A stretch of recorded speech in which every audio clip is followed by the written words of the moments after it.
欢迎观看老爸的时光。还有2个月就要到中秋节了，又该吃月饼了。之前也是分享过10几个做月饼的视频，大家也都非常喜欢老爷子做的月饼。那做月饼需要用到转化糖浆，很多朋友留言说买不到，想问一下如何自己做，尤其是在国外生活的朋友问的就更多了。所以今年咱就提前先分享给大家如何自制做月饼的转化糖浆。那制作转化糖浆的材料就是白砂糖、水、柠檬汁这3种，配比是每500克的白砂糖需要加入300克的水和50克的柠檬汁，大家可以根据自己想做的多少，按照这个比例往上加就行了。今天咱是准备了2500克的白砂糖，按照比例就准备出来250克的柠檬汁，挤出来的柠檬汁需要过滤一下里面的残渣，其实用白醋也可以，但是柠檬汁做出来的味道会更好。那接着就把这2500克的白砂糖直接倒在锅里，按照比例再加入1500克的水，柠檬汁先不要往里添加，先开大火把糖水煮开了再添加，在没有加入柠檬汁之前是可以随便搅拌的。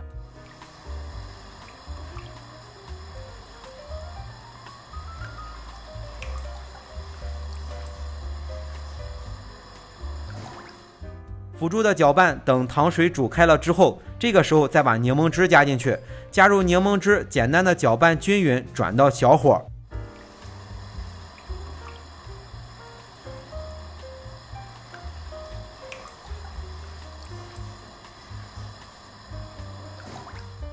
那搅拌均匀转到小火之后，从现在开始就不要再搅拌了，不然煮出来的糖浆就比较浑浊了，就不像视频刚开始给大家展示的那么透亮了，这一点是需要注意的。虽然是转到了小火慢慢的熬煮，但是也要保证水是一直沸腾的，保证火力能持续的让糖水在100度以上，熬制的整个过程当中是不盖盖子的，这一点也要注意。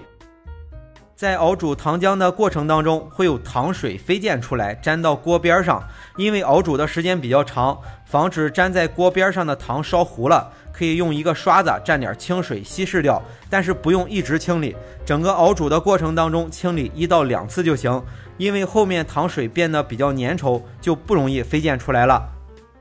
大概是煮了将近有2个小时，颜色就比较深了，这就是糖浆转化的一个过程。随着水分越来越少，温度会不断的上升，最好准备一个温度表，这样对于没有经验的朋友会简单很多。当温度到了110度左右的时候就要注意了，后面糖浆的变化过程就比较快了。随着糖浆越来越粘稠，到了113度就开始冒气泡了。随着气泡越来越多，越来越粘稠，到了116度就可以把火关掉了，糖浆就煮好了。原理就是糖浆到了这个温度，它的含水量就适合做月饼，这一步是最重要的，这样通过用温度来判断会简单很多。不过糖浆煮的时间的长短也取决于材料的多少，比如刚开始想尝试一下，只用了500克的白糖，那煮起来肯定比现在要快。关掉火之后就不要搅拌，静置放上几个小时放凉。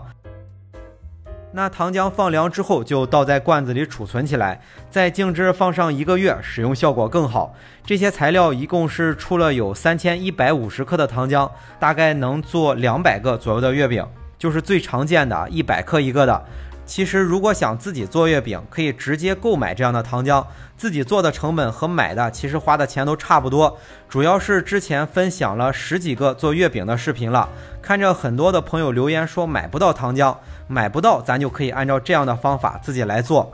那制作月饼还需要搭配少许的碱水，碱水可以让月饼更快的回油，还能增加保质期。一般买糖浆很多商家都是赠送碱水的，如果是自己做也很简单，就是每1克的食用碱加3克的水，视频里这些是80克的食用碱，那就加240克的水，最好是用纯净水，简单搅拌均匀，静置放上10分钟。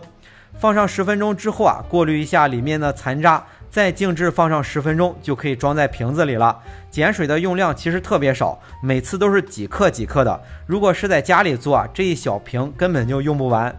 那到最后有一点要提醒大家，就是熬制糖浆的时候，可能有的朋友会想，糖浆熬煮到116度就行，那我少放一点水是不是能更省时间呢？这个想法其实是可以的，但是要先确定一点，就是要先保证糖水已经成功的转化为了糖浆，再达到116度才行。如果只是温度到了，糖浆还没有转化好也不行。给到大家的这个配比，虽然做起来会慢一些啊，但是能保证糖水在熬煮的过程当中很好的转化。转化好了之后，对于新手来说，只需要看一下温度就行。想减少水分、节省时间的朋友，等着有了一定经验再这么操作。那秉承着不浪费的原则，毕竟糖浆在锅里还沾了很多，我们可以加入一点红茶，再把用过的柠檬扔进去，煮一些柠檬茶。自己煮的糖浆做这个茶是很好喝的，做月饼用不完也可以用来煮茶。好了，为了方便大家去记视频中所需要的材料，